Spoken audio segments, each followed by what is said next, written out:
Hello बच्चों, कैसे हो सभी? बढ़िया, शाबाश, सभी अच्छे होंगे।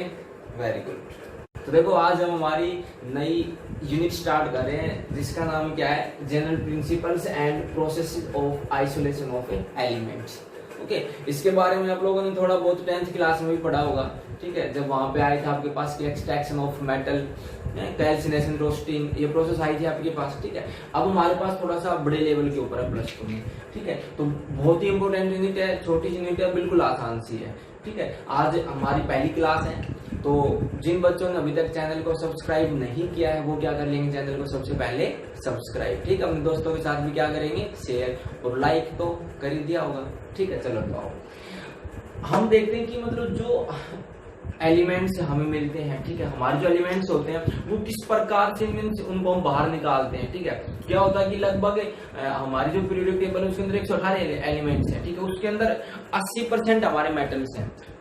ठीक है, तो हम यही पढ़ेंगे कि मतलब कि हमारे जो मेटल्स हैं हम उनको किस प्रकार से बाहर निकालते हैं। तो जो हमारी अर्थ क्रस्ट होती है ना, लगभग सबसे ज्यादा जो हमारे मेटल्स प्रेजेंट होते हैं कहाँ होते हैं? हमारी अर्थ क्रस्ट में होते हैं। ठीक है, अर्थ क्रस्ट में किस प्रकार से होते हैं? वो रॉक्स में होते हैं। ठीक है, चट्टानों में होते हैं। ओके, अब देखो, जो हमारे मेटल्स होते हैं ना, या जो हमारे नॉन मेटल्स हैं, लगभग हम मेटल्स के बारे में पढ़ेंगे, 80% हमारे पास मेटल्स होते हैं। ठीक है, तो जो हमारे मेटल्स होते हैं वो दो फॉर्म में होते हैं, या तो मिलेंगे वो नेटिव स्टेट में या मिलेंगे कंबाइंड स्टेट में।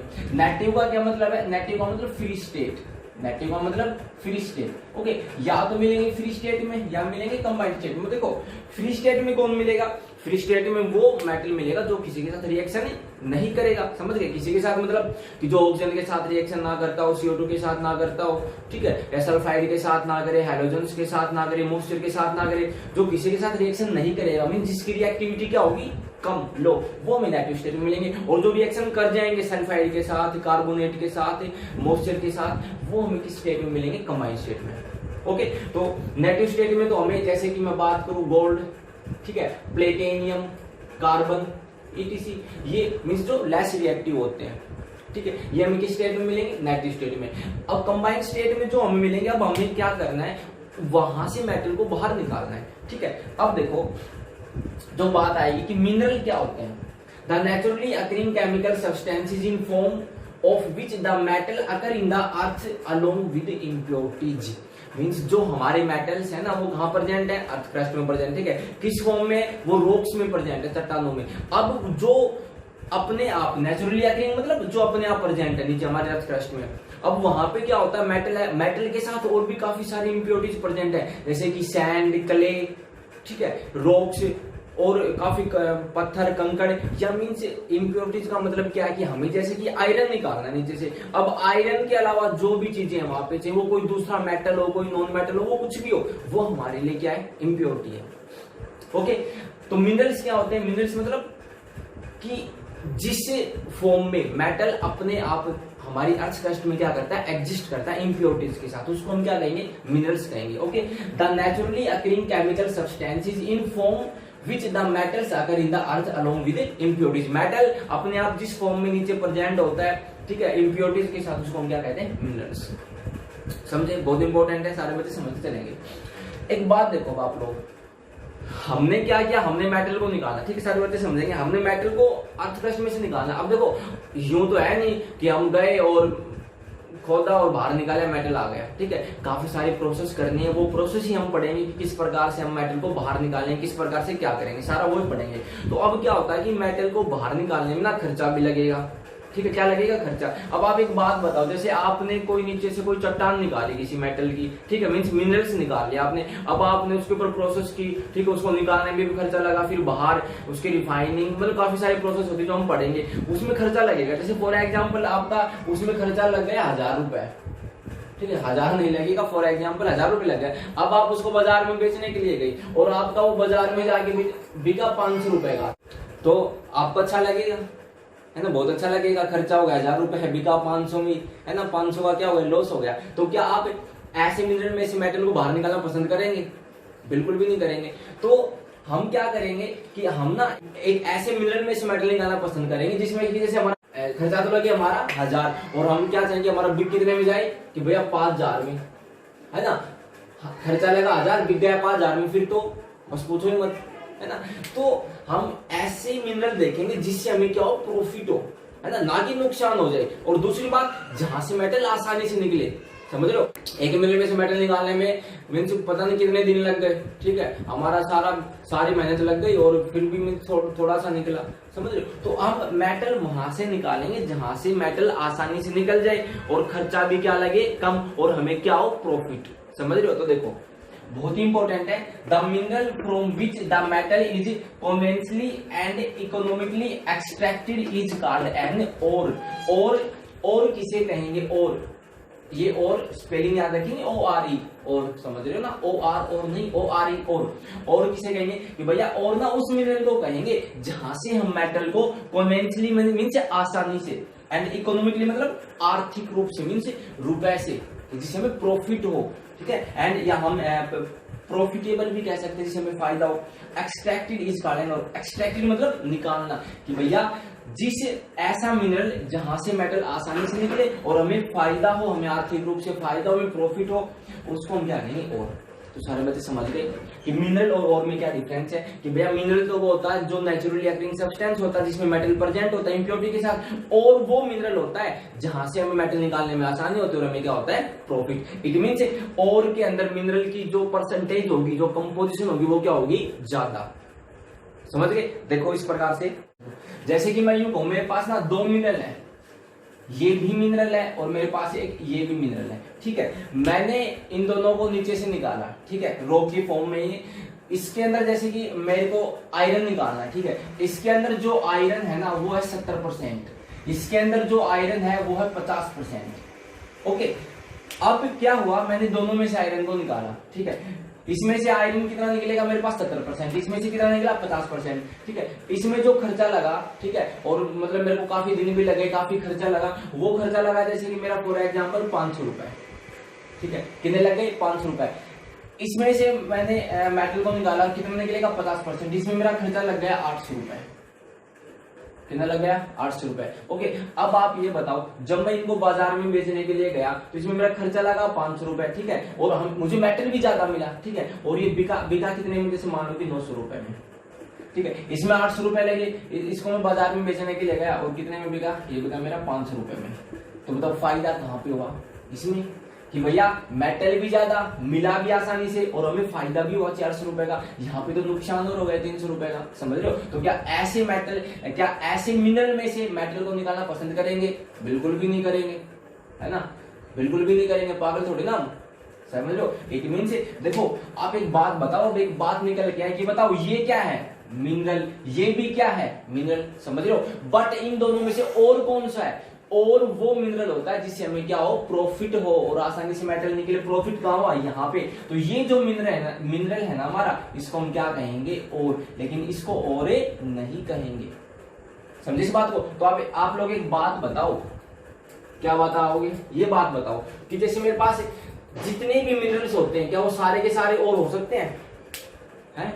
जितने भी मिनरल है मेरे पास, मैंने जितने भी मिनरल निकाले नीचे से, क्या सभी से फायदा हो सकता है? जरूरी थोड़ी ना, नहीं हो सकता। इट मीन सारे के सारे मिनरल और नहीं हो सकते। क्या ये बताओ जितने भी और होते हैं वो मिनरल होते हैं? हाँ बिल्कुल भैया, निकालेंगे नीचे से, जिससे फायदा हो गया है तो मिनरल, लेकिन उसको क्या कह देते हैं, और कह देते हैं। इट मीन जितने भी और होते हैं वो रहेंगे तो क्या मिनरल ही रहेंगे, समझे इस बात को, ठीक है। तो देखो ऑल और सारे मिनरल्स, सारे के सारे और मिनरल होते हैं, but all minerals are not और, लेकिन सारे के सारे जो मिनरल्स है ना वो और नहीं होते। समझ गए इतनी इस बात को सारे बच्चे? बहुत ज्यादा इंपॉर्टेंट है और मिनरल, अच्छे से समझ गए होंगे सारे, ठीक है। आगे देखते हैं हम कुछ एक मेटल के मिनरल्स जो हमारे पास हैं, और जो आएंगे वो आगे हम पढ़ते रहेंगे, धीरे धीरे आप लोगों को याद हो जाएंगे, ठीक है। जैसे कि हमारे पास जिंक होता है, जिंक के जो मिनरल्स होते हैं वो होते हैं, एक तो zinc blende, ZnS, calamine, ZnCO3, zincite, ZnO। Okay, person ये भी पूछ सकते हैं कि बताओ जिंक का जो मिनरल होता है जो सल्फाइड की फॉर्म में होता है वो कौन सा होता है? ये भी पूछ सकते हैं कि बताओ सल्फाइड फॉर्म में कौन सा जिंक का मिनरल होता है, तो मींस ZnS कौन सा होगा? जिंक ब्लेंड, ठीक है। कार्बोनेट के साथ जो कंबाइन है वो कौन सा है? कैलामाइन। ऑक्सीजन के साथ जो कंबाइन है वो कौन सा है? जिंकाइट। ओके, इस प्रकार से एल्यूमिनियम के बॉक्साइट और कैलेनाइट, एल्यूमिनियम के बॉक्साइट और कैलोनाइट। बॉक्साइट का फॉर्मूला Al2O3.2H2O और कैलोनाइट का formula Al2O3 twice of SiO2 twice of H2O। Okay, iron का hematite, magnetite, siderite, iron pyrite. यूं पूछ ले आयरन पायराइट्स का फॉर्मूला बताओ तो FeS2। ठीक है, मींस आयरन का जो सल्फाइड हो रहा है वो कौन सा है, आयरन पायराइट। कार्बोनेट में सिडेराइट, ऑक्साइड में दो है, हेमेटाइट और मैग्नेटाइट। हेमेटाइट का फॉर्मूला Fe2O3, मैग्नेटाइट का Fe3O4। और किस प्रकार से copper pyrites CuFeS2, cuprite Cu2O and copper glance Cu2S। ठीक है, ये आप लोग याद कर लेंगे इनको इस प्रकार से। अब देखो जैसे कि जो आयरन है, आयरन के इतने सारे मिनरल्स हैं हमारे पास, लेकिन इनमें से हमें जो ज्यादा प्रॉफिट होता है, जो आसानी से मेटल जहां से निकलता है ना, वो होता है हमारे पास हेमेटाइट। तो जो आयरन के हम जो एक्सट्रैक्शन करवाते हैं ना, वो कहां से करवाते हैं, लगभग हमेशा हेमेटाइट से। यहाँ से हमें ज्यादा फायदा होता है। तो इन सभी में जो और है वो कौन हो गया, हेमेटाइट। ओके, एल्यूमिनियम की बात करें तो दो होते हैं, बॉक्साइट से हमें ज्यादा फायदा होता है और आसानी से मेटल निकलता है। तो एल्यूमिनियम का और कौन है, बॉक्साइट। ठीक, इस प्रकार से तो इनको आप लोग याद कर लेंगे एक बार। देखो आगे देखते हैं हम metallurgical process. Metallurgical process means कि हम अब क्या क्या प्रोसेस करवाएंगे, कि मींस क्या क्या स्टेप करेंगे जब हम मेटल की एक्सट्रैक्शन करवाएंगे। ठीक है, इट मींस एक टर्म आएगी हमारे पास मेटलर्जी। तो मेटलर्जी क्या होगी, the process of extracting metals from their ores is called metallurgy. बिल्कुल आसान से कि भैया हमें क्या एक्सट्रैक्टिंग मतलब बाहर निकालना, क्या बाहर निकालना, मेटल। कहां से निकालेंगे, और में से निकालेंगे। और उस प्रोसेस को मींस हम क्या क्या स्टेप अप्लाई करेंगे, क्या क्या प्रोसेस करेंगे कि किसी और में से मेटल को बाहर निकालने के लिए this process is called metallurgy. Okay, अब देखो हमारे पास 4 स्टेप होते हैं कि हम किस प्रकार से मेटल को बाहर निकालेंगे। कितने स्टेप है, 4 स्टेप। पहला स्टेप क्या होगा, पहला स्टेप है crushing and grinding of the ore. ठीक है, इट मींस कि जो हमारे पास और होता है ना, और हमें क्या मिले, बड़े बड़े लम्प्स होते हैं। ठीक है, बड़े बड़े टुकड़े होते हैं। ठीक है, हम चट्टान निकाली हमने नीचे से। ठीक है, वो क्या बड़ी बड़ी, हम उसको क्या करेंगे, तोड़ेंगे पहले। ठीक है, तोड़ने के बाद कैसे तोड़ेंगे, हम उसको क्रश करके। ठीक है, क्रैशिंग करेंगे। क्रैशिंग मतलब उसको छोटे छोटे भाग में तोड़ना। ठीक है, ग्राइंडिंग मतलब उसको पीसना। ठीक है, किस फॉर्म में पीसेंगे, पाउडर फॉर्म में। ओके, हम उसको तोड़ेंगे। ठीक है, और पीसेंगे। उस प्रोसेस को हम क्या कहेंगे, crushing and grinding of the ore. Okay, तो पहला स्टेप बस यही हो गया। ठीक है, सबसे पहले यही करना, सभी ओर के अंदर की ओर को लेंगे, बड़े बड़े टुकड़े होते हैं, उनको छोटे छोटे टुकड़ों में तोड़ेंगे। ठीक है, फिर उसको पाउडर फॉर्म में कन्वर्ट करेंगे। उसको क्या कहते हैं, क्रैशिंग एंड ग्राइंडिंग। समझ गए। एक बात और देखेंगे कि the small pieces are reduced to fine powder. हमने क्या कर लिया, उनको क्रश कर लिया, तोड़ लिया। ठीक है, फिर वो जो छोटे छोटे पीसेज है उनको हम क्या करेंगे, फाइन पाउडर में कन्वर्ट करेंगे, पाउडर फॉर्म में, with the help of stamp mill या बाल मिल। स्टंप मिल या बाल मिल मींस एक ऐसा apparatus है, जैसे कि आप लोगों ने देखा होगा कि जैसे हमने किसी चीज को पाउडर फॉर्म में कन्वर्ट करना है तो हम उसको ऊपर से पीटते नहीं है वजन से। तो ऐसी मशीन होती है, उनमें काफी हैवी वजन होता है, ऊपर से वो आके इन रोप्स के ऊपर, इन टुकड़ों के ऊपर जब आके वो लगता है तो वो जो हमारी चट्टान होती है वो किस फॉर्म में कन्वर्ट हो जाती है, कि फाइन पाउडर में। ठीक है, इस प्रोसेस को हम क्या कहेंगे, इस प्रोसेस को हम कहते हैं पल्वराइजेशन। इस प्रोसेस को हम क्या कहेंगे, पल्वराइजेशन। ओके, तो पर्सन आ जाए कि what do you mean by pulverization. तो पल्वराइजेशन का मतलब क्या है कि छोटे छोटे पीसेस को पाउडर फॉर्म में कन्वर्ट करना with the help of stamp mill या ball mill. Okay, this process is called pulverization. तो ये हमारा पहला स्टेप है कि ओर को क्रश करेंगे और ग्राइंडिंग करेंगे। ओके, फिर दूसरा स्टेप हमारे पास कंसंट्रेशन या beneficiation of ore. Concentration of ore करेंगे। कंसंट्रेशन ऑफ ओर का मतलब, कंसंट्रेशन का क्या मतलब होता है, मात्रा।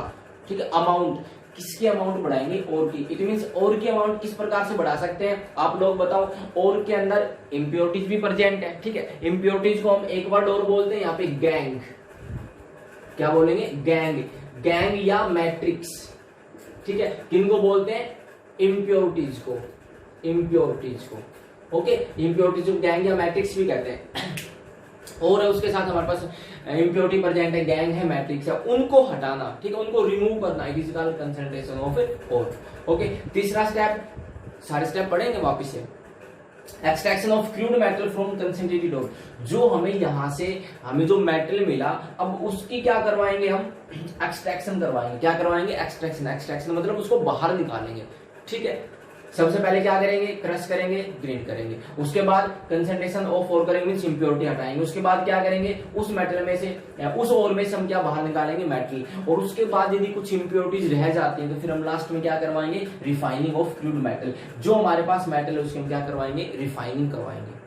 ठीक है, अब सभी को स्टेप वाइज पढ़ेंगे। पहले हमने पढ़ ली कि सबसे पहला स्टेप सभी में ये करेंगे। अब हम आगे देखेंगे कि हमारा जो दूसरा स्टेप है कंसंट्रेशन ऑफ ओर। अब जो ये कंसंट्रेशन ऑफ ओर होता है ना, ये अलग अलग मेटल के लिए अलग अलग होता है। ठीक है, अब हम पढ़ते हैं कि किस टाइप का यदि मेटल है तो हम कौन सा स्टेप अप्लाई करेंगे कंसंट्रेशन ऑफ ओर करने में, यदि कोई दूसरी टाइप का मेटल तो कौन सा करेंगे। ओके, अब देखते हैं। देखो कंसंट्रेशन ऑफ ओर में हम देखते हैं कि जो सबसे पहला मेथड हमारे पास है हैंड पिकिंग। कि हैंड पिकिंग से, हैंड पिकिंग हम वहां पे करेंगे जहां पे हमें ना और इम्प्योरिटी हमें आसानी से दिखे, मीन्स इम्प्योरिटी हमें आसानी से हमारी आंखों से दिखाई दे, तो हम वहां पे क्या कर देंगे, आसानी से इम्प्योरिटी को अपने हाथों से बाहर निकाल देंगे। ठीक है, जहां पे इम्प्योरिटी हमें आसानी से दिखाई दे वहां पे कौन सा मेथड अप्लाई करेंगे, हैंड पिकिंग। तो इम्प्योरिटी को हटा देंगे तो कौन बचेगा, और बचेगा, मीन्स और की कंसंट्रेशन बढ़ गई। ओके, दूसरा हाइड्रोलिक वॉशिंग या लेविगेशन या ग्रेविटी सेपरेशन। यहाँ पे देखो क्या होता है, आप लोग सभी याद रखेंगे कि देखो वॉशिंग मीन्स धोना, ऐसा कुछ आगे मीन्स पानी का काम होगा। ठीक है, लेविगेशन या ग्रेविटी सेपरेशन। अब देखो यहाँ पे क्या होगा, ये जो मेथड है ना, ये मेथड हम वहां अप्लाई करेंगे जहां पे और के पार्टिकल्स तो हैवियर होंगे और जो इम्प्योरिटी है ना हमारे पास, इम्प्योरिटी के पार्टिकल से लाइटर होंगे। समझे, मीन्स इम्प्योरिटी तो हल्की होगी और के पार्टिकल्स भारी होंगे। वहां पे क्या करेंगे हम, इस प्रकार से कुछ होता हमारे पास है, ऐसे मतलब कोई एपरेटस है, यहाँ पे हम ऊपर से क्या डालेंगे, पाउडर फॉर्म में। पाउडर फॉर्म में है हमारे पास, और क्यों, क्योंकि पहला स्टेप हम कर चुके क्रैशिंग एंड ग्राइंडिंग। वहां से जो हमारे पास और है वो पाउडर फॉर्म में, हमने पाउडर फॉर्म ऊपर से डाला। ठीक है, और यहां से हम क्या कर रहे हैं, एक वाटर की स्ट्रीम फ्लो कर रही है। ठीक है, पानी एक तेज बहाव में क्या कर रहा है, फ्लो कर रहा है। तो क्या होगा, हमने यहाँ से और डाला तो और यहाँ पे आया। अब हमने क्या बात बताओ, जो और के पार्टिकल्स है वो तो क्या होंगे, हैवी, और जो हमारे पास इम्प्योरिटी की जो पार्टिकल्स है वो कैसे होंगे, लाइट।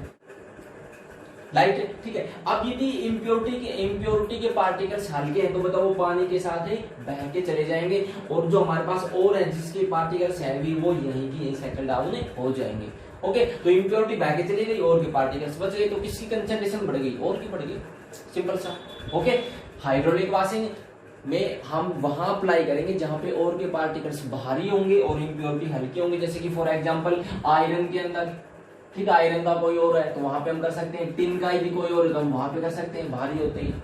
ओके, तीसरा हमारे पास इलेक्ट्रोमैग्नेटिक सेपरेशन। इलेक्ट्रोमैग्नेटिक सेपरेशन में किस प्रकार से, मींस मैग्नेट का कोई चक्कर होगा, मैग्नेटिक सेपरेशन। तो देखो सारे बच्चे याद रखेंगे कि भैया इलेक्ट्रोमैग्नेटिक सेपरेशन मेथड वहां अप्लाई करेंगे जहां पे या तो और के पार्टिकल्स या इम्प्योरिटी के पार्टिकल्स, दोनों में से किसी एक का नेचर मैग्नेटिक नेचर हो।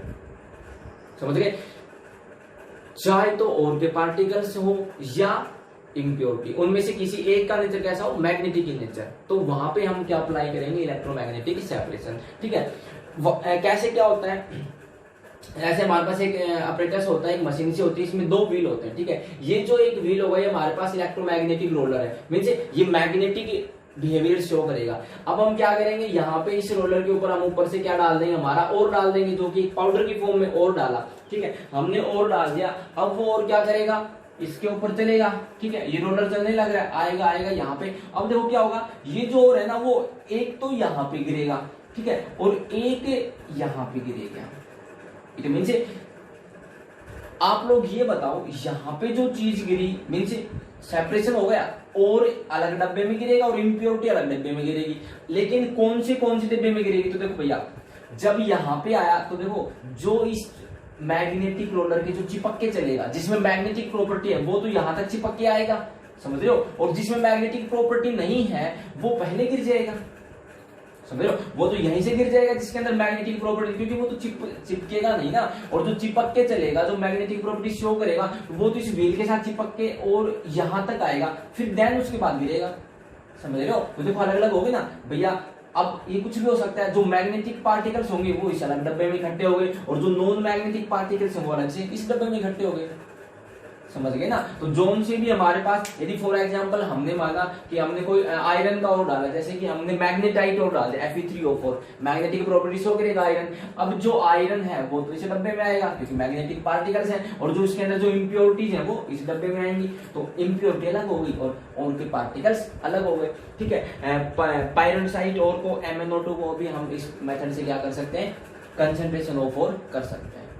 ओके, इतना समझ गए। ये थोड़ा सा इंपॉर्टेंट है, इसको अच्छे से आप लोग याद कर लेंगे कि भैया इलेक्ट्रोमैग्नेटिक सेपरेशन मेथड वहां अप्लाई करेंगे जहां पे या तो ओर के पार्टिकल्स या गैंग के पार्टिकल्स, उन दोनों में से किसी एक के पास कैसा कैरेक्टर हो, इलेक्ट्रोमैग्नेटिक। ओके, तो देखो भैया अगला कंसंट्रेशन ऑफ ओर में हमारे पास है फ्रोथ फ्लोटेशन। अगला मेथड फ्रोथ फ्लोटेशन मेथड देखो बहुत ही ज्यादा इंपॉर्टेंट है, it is very very important method. Okay, तो सारे बच्चे बढ़िया तरीके से समझेंगे, बिल्कुल आसान सा बट बहुत ज्यादा इंपॉर्टेंट है।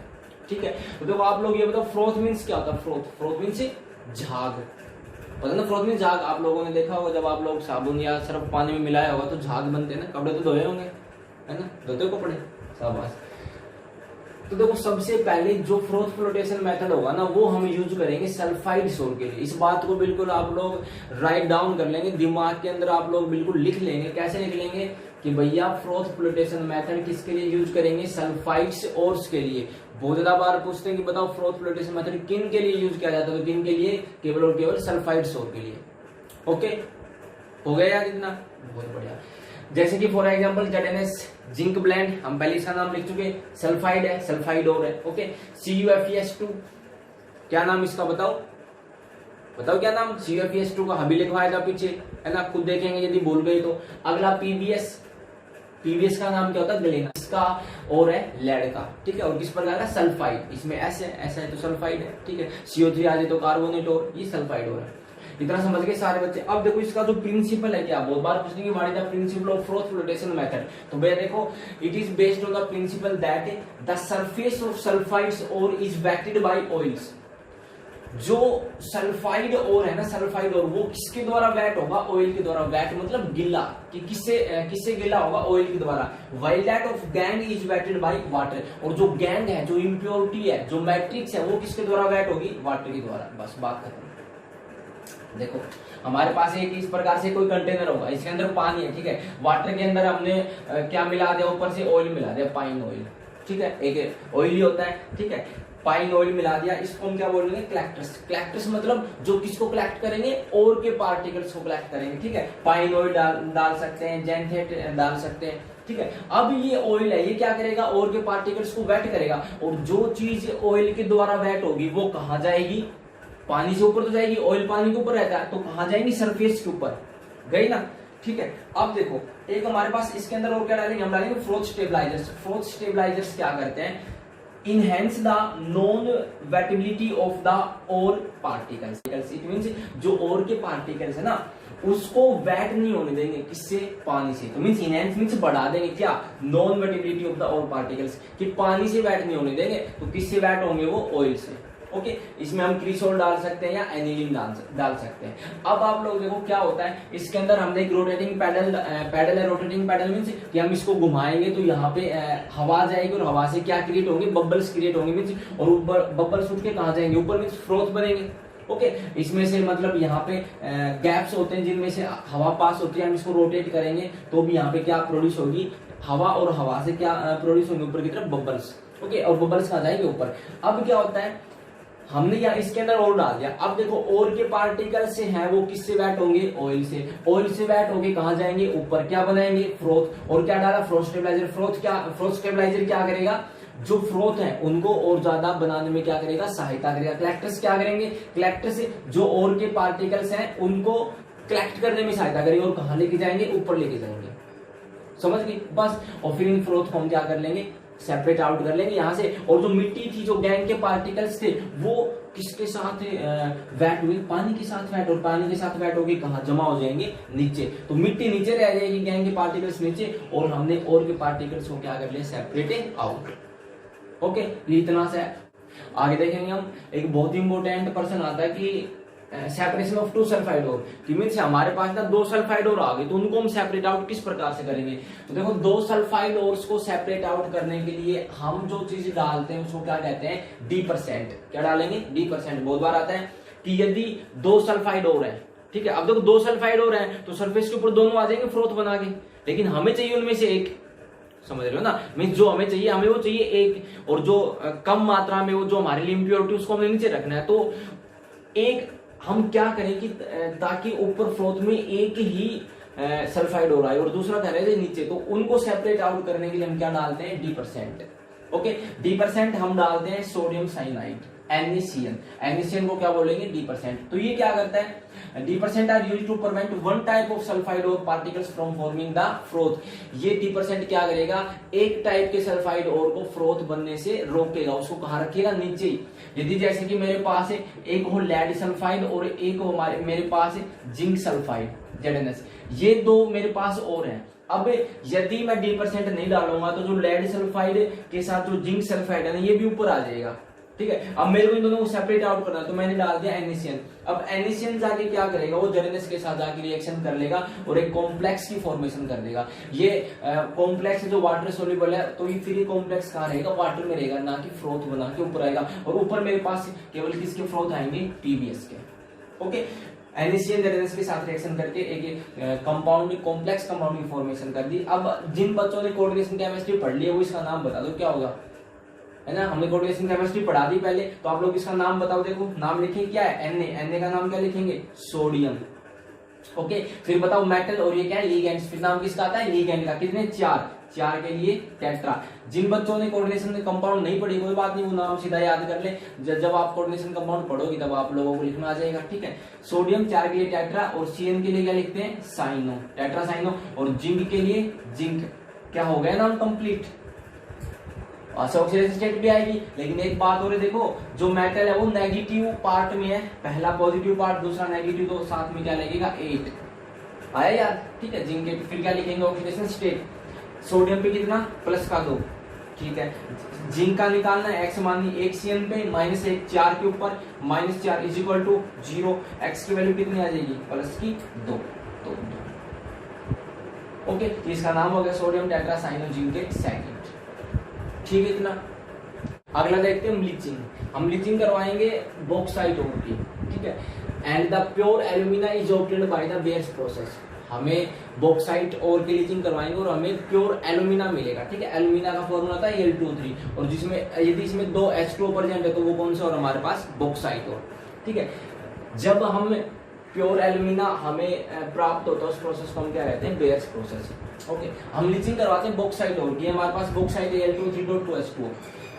प्रिंसिपल क्या लीचिंग का प्रिंसिपल ये है कि भैया जो हमारे पास और होगा ना, और उसको हम एक सुटेबल रिएजेंट के साथ क्या करवाएंगे, रिएक्शन करवाएंगे। सुटेबल रिएजेंट वो हमारे पास एसिड भी हो सकता है, बेस भी हो सकता है, कोई भी केमिकल रिएजेंट। उसके साथ जो और है वो क्या हो जाएगा, डिजोल्व हो जाएगा, ठीक है। एक सुटेबल रिएजेंट के साथ हम और को क्या करेंगे, डिजोल्व, और जो इम्प्योरिटीज है वो डिजोले नहीं होंगी। ओके, ये इसका क्या प्रिंसिपल है कि भैया और के पार्टिकल जो स्टेबल रिएजेंट के साथ डिजोल्व हो जाएंगे, लेकिन इम्प्योरिटी डिजोल्व नहीं होंगी, ठीक है। हमने बॉक्साइट लिया, रिएक्शन करवाई सोडियम हाइड्रोक्साइड के साथ, ठीक है। एक बेस है, ठीक है, प्लस में वाटर। क्या मिला हमें मिला सोडियम मेटा एल्यूमिनेट एक्वस, ठीक है। मींस सॉल्यूशन में डिजोल्व हो गया, ठीक है। जो इम्प्योरिटीज थी हमारे पास, इम्प्योरिटी जैसे कि काफी सारी इम्प्योरिटी है इसमें, जैसे कि सिलिका हो, SiO2। सिलिका जो इम्प्योरिटी वो सोडियम हाइड्रोक्साइड के साथ रिएक्शन करके क्या बनाएंगे, Na2SiO3, सोडियम सिलिकेट। ओके, अब हम क्या करवाएंगे, जब हमने बेस के साथ रिएक्शन करवाई तो पीएच में कुछ चेंजेस आ गए। उस पीएच को एडजस्ट करने के लिए हम इसकी रिएक्शन CO2 के साथ करवाते हैं, ठीक है। जो सोडियम मेटा एल्यूमिनेट हमारे पास रिएक्शन करवाए CO2 के साथ, हमें क्या मिलेगा, हमें मिलेगा हाइड्रेटेड एल्यूमिना।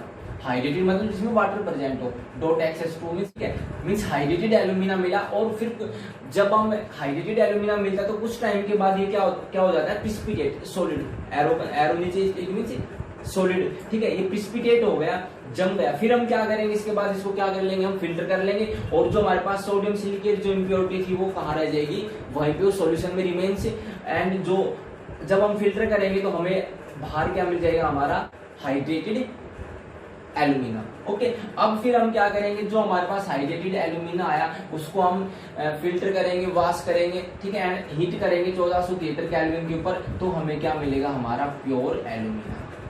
क्या मिल जाएगा, प्योर एल्यूमिना। इसी प्रोसेस को हम क्या कहते हैं, लीचिंग। ओके, तो समझ गए सारे बच्चे कि भैया एक रिएजेंट के साथ क्या करेंगे, मिक्स करवाएंगे। हमने मिक्स करवाया, एक सोडियम मेटा एल्यूमिनेट कंपाउंड की फॉर्मेशन हुई। उसके बाद इसको हम रिएक्शन करवाएंगे CO2 के साथ, और CO2 के साथ रिएक्शन करवाए तो प्रिसिपिटेट बन गया। और जो इस प्रिसिपिटेट को हम फिल्टर कर लेंगे, ठीक है, वॉश कर लेंगे और हीट करेंगे। तो जब हीट करेंगे, वॉश करेंगे, तो हमें क्या मिलेगा, प्योर एल्यूमिना। और जो हमारी इम्प्योरिटी होगी वो सोडियम हाइड्रोक्साइड के साथ रिएक्शन करके उसने Na2SiO3 बना दिया, सोडियम सिलिकेट, ही सॉल्यूशन में यू की यू रह गई, ठीक है, इस प्रोसेस को हम क्या कहते हैं, लीचिंग। आगे देखते हैं हम कि leaching of gold and silver और गोल्ड और सिल्वर की भी हम क्या करवा सकते हैं, लीचिंग करवा सकते हैं। कैसे, एक स्टेबल रिएजेंट के साथ हम मिक्स करवाएंगे और एक ये सोल्यूबल कॉम्प्लेक्स बनाएंगे। ठीक है, कैसा कॉम्प्लेक्स बनाएंगे, सोल्यूबल। जब हम सिल्वर या गोल्ड को जब हम किसी एक स्टेबल रिएजेंट के साथ रिएक्शन करवाते हैं तो इनका ऑक्सीडेशन हो जाता है। ठीक है, और साथ में वाटर, साथ में प्रेजेंस ऑफ एयर, इसने बनाया NaAgCN की ट्वाइस और ये बनाएगा AuCN की ट्वाइस। कैसा कॉम्प्लेक्स, सोल्यूबल कॉम्प्लेक्स। ओके, बाद में फिर हम पढ़ेंगे कि हम इनका रिडक्शन करवा देंगे तो फिर AU हमें यहाँ से बाहर मिल जाएगा, यहाँ से हमें क्या बाहर मिल जाएगा, Ag। ये हम जब हम रिडक्शन पढ़ेंगे तब करेंगे। ओके, आज इतना ही। आप लोग सभी वापस से पढ़ लेंगे जिन बच्चों की समझ में नहीं आया। ठीक है, बाय, टेक केयर।